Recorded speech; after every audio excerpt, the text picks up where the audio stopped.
अस्सलामु अलैकुम व रहमतुल्लाहि व बरकातुहू। प्रिय भाइयों और बहनों, आज हम पवित्र कुरान के सबसे गहरे और शक्तिशाली अध्यायों में से एक सूरह अल इखलास की खोज करते हैं। केवल 4 आयतों का होने के बावजूद यह शानदार सूरह इस्लामी एकेश्वरवाद का संपूर्ण सार समाहित करता है और असाधारण आध्यात्मिक महत्व रखता है, जिसने 14 शताब्दियों से अधिक समय से विद्वानों और विश्वासियों को मुग्ध किया है। इखलास शब्द का अर्थ ही है ईमानदारी, पवित्रता और भक्ति। वे गुण जो यह सूरह सिखाता है और हर विश्वासी से मांगता है जो इसे पढ़ता है। सूरह अल इखलास मक्का में उस समय अवतरित हुआ जब कुरैश के बहुदेववादियों ने पैगंबर मुहम्मद सल्लल्लाहु अलैहि वसल्लम से अल्लाह की प्रकृति के बारे में प्रश्न किया। उन्होंने पूछा, हमें अपने रब के वंश के बारे में बताएं। अल्लाह को पारिवारिक रिश्तों और जनजातीय संबंधों के अपने सीमित मानवीय दृष्टिकोण से समझने की कोशिश कर रहे थे। इसके जवाब में अल्लाह ने ये 4 पूर्ण आयतें अवतरित कीं जो सूरह अल इखलास के नाम से जानी गईं। कुल हुवल्लाहु अहद, अल्लाहुस समद, लम यलिद व लम यूलद व लम यकुन लहू कुफुवन अहद। कहिए, वह अल्लाह है एक, अल्लाह शाश्वत निरपेक्ष, न वह जनता है न वह जना है और उसके समान कोई नहीं है। इस सूरह में हर शब्द को सर्वज्ञानी द्वारा सावधानी पूर्वक चुना गया था ताकि शिर्क के हर रूप को नष्ट किया जा सके और सबसे संक्षिप्त लेकिन व्यापक तरीके से तौहीद की शुद्ध अवधारणा स्थापित की जा सके। कुल हुवल्लाहु अहद, कहिए वह अल्लाह है एक, आदेश कुल, कहिए, इस बात पर जोर देता है कि यह मानवीय दर्शन नहीं बल्कि दिव्य प्रकाशना है।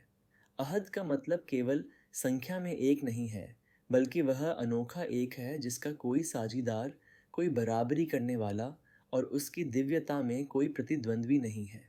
अल्लाहुस समद, अल्लाह शाश्वत निरपेक्ष। असमद अल्लाह को उस आत्मनिर्भर स्वामी के रूप में वर्णित करता है जिस पर सभी जीव निर्भर हैं, फिर भी वह किसी पर निर्भर नहीं है। वह सभी अस्तित्व का परम स्रोत और गंतव्य है। लम यलिद व लम यूलद, न वह जनता है न वह जना है। यह आयत अल्लाह की कोई संतान होने या किसी की संतान होने की किसी भी धारणा को समाप्त करती है। उस समय प्रचलित ईसाई और बुतपरस्त मान्यताओं का प्रत्यक्ष खंडन। व लम यकुन लहू कुफुवन अहद, और उसके समान कोई नहीं है। अंतिम आयत अल्लाह की पूर्ण विशिष्टता स्थापित करती है। सृष्टि में कुछ भी उसकी दिव्य प्रकृति के किसी भी पहलू में उससे तुलना नहीं की जा सकती। सूरह अल इखलास के लाभ अत्यधिक हैं और प्रामाणिक इस्लामी परंपराओं में अच्छी तरह से प्रलेखित हैं। कुरान के 1/3 के बराबर पैगंबर मुहम्मद सल्लल्लाहु अलैहि वसल्लम ने कहा, उसकी कसम जिसके हाथ में मेरी जान है, यह कुरान के 1/3 के बराबर है। इसका मतलब यह नहीं है कि हम अपनी दैनिक नमाजों को केवल इस सूरह से बदल सकते हैं, बल्कि यह इसके गहरे धर्मशास्त्रीय महत्व को दर्शाता है। कुरान 3 मुख्य विषयों से संबंधित है: अल्लाह के गुण, पिछली कौमों की कहानियाँ और कानून व मार्गदर्शन।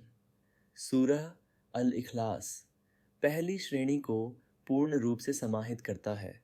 अल्लाह की प्रकृति और गुणों का ज्ञान। जन्नत की कुंजी।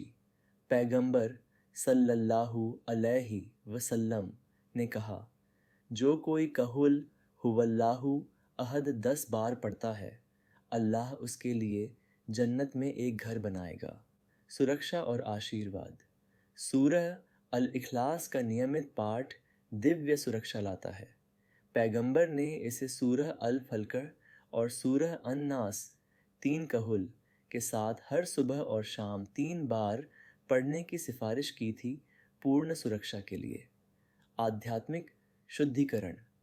जैसा कि इसके नाम से पता चलता है, यह सूरह दिल को शिर्क से शुद्ध करता है और अल्लाह के साथ संबंध को मजबूत बनाता है।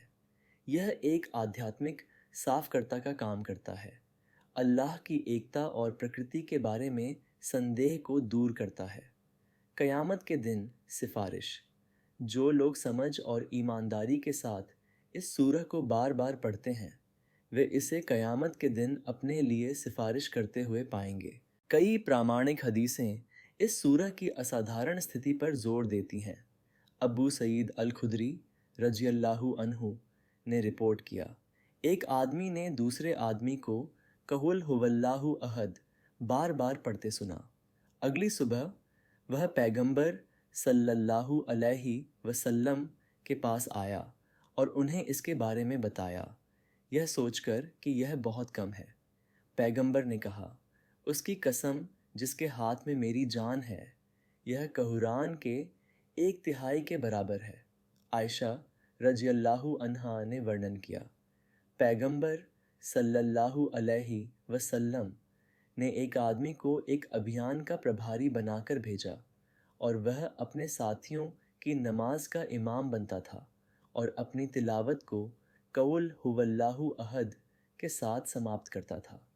जब वे वापस आए तो उन्होंने इसका उल्लेख पैगंबर से किया, जिन्होंने कहा, उससे पूछो कि वह ऐसा क्यों करता है। उन्होंने उससे पूछा और उसने कहा, क्योंकि यह अत्यंत दयावान का वर्णन करता है और मुझे इसे पढ़ना पसंद है। पैगंबर ने कहा, उससे कहो कि अल्लाह उससे प्रेम करता है। यह हदीस दिखाती है कि इस सूरह से प्रेम अल्लाह से प्रेम को दर्शाता है और ऐसा प्रेम अल्लाह के विश्वासी के लिए प्रेम से बदला जाता है। सूरह अल इखलास से वास्तव में लाभ उठाने के लिए हमें चाहिए चिंतन के साथ पढ़ें, केवल अपनी ज़ुबान न हिलाएं। अल्लाह की प्रकृति के बारे में जो घोषणा आप कर रहे हैं, उसे समझने में अपना दिल और दिमाग लगाएं। इसे एक मापदंड के रूप में उपयोग करें। जब निर्णयों का सामना करें तो अपने आप से पूछें, क्या यह कार्य अल्लाह की पूर्ण एकता और असमद पर मेरी निर्भरता की घोषणा के साथ मेल खाता है।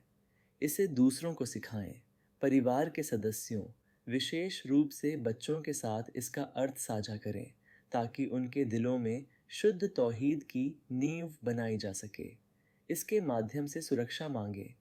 पैगंबर के मार्गदर्शन का पालन करते हुए इसे अपनी दैनिक सुबह और शाम की जिक्र का हिस्सा बनाएं। सूरह अल इखलास केवल पढ़ने के लिए एक अध्याय नहीं है, यह जीने के लिए एक विश्वास की घोषणा है। हर बार जब हम इन धन्य आयतों को पढ़ते हैं तो हम अल्लाह के साथ अपना वाचा नवीनीकृत कर रहे हैं, अपने दिलों को शिर्क के सभी रूपों से शुद्ध कर रहे हैं और अपने निर्माता के साथ अपने रिश्ते को मजबूत बना रहे हैं। अल्लाह हमें इन 4 पूर्ण आयतों में निहित गहरी सच्चाइयों को समझने, आंतरिक बनाने और उनसे जीने की क्षमता प्रदान करे। वह हमें उन लोगों में से बनाए जो वास्तव में अपने जीवन के सभी पहलुओं में इखलास की भावना को मूर्त रूप देते हैं। अगर आपको हमारा कंटेंट पसंद आया हो तो लाइक, शेयर और सब्सक्राइब ज़रूर करें।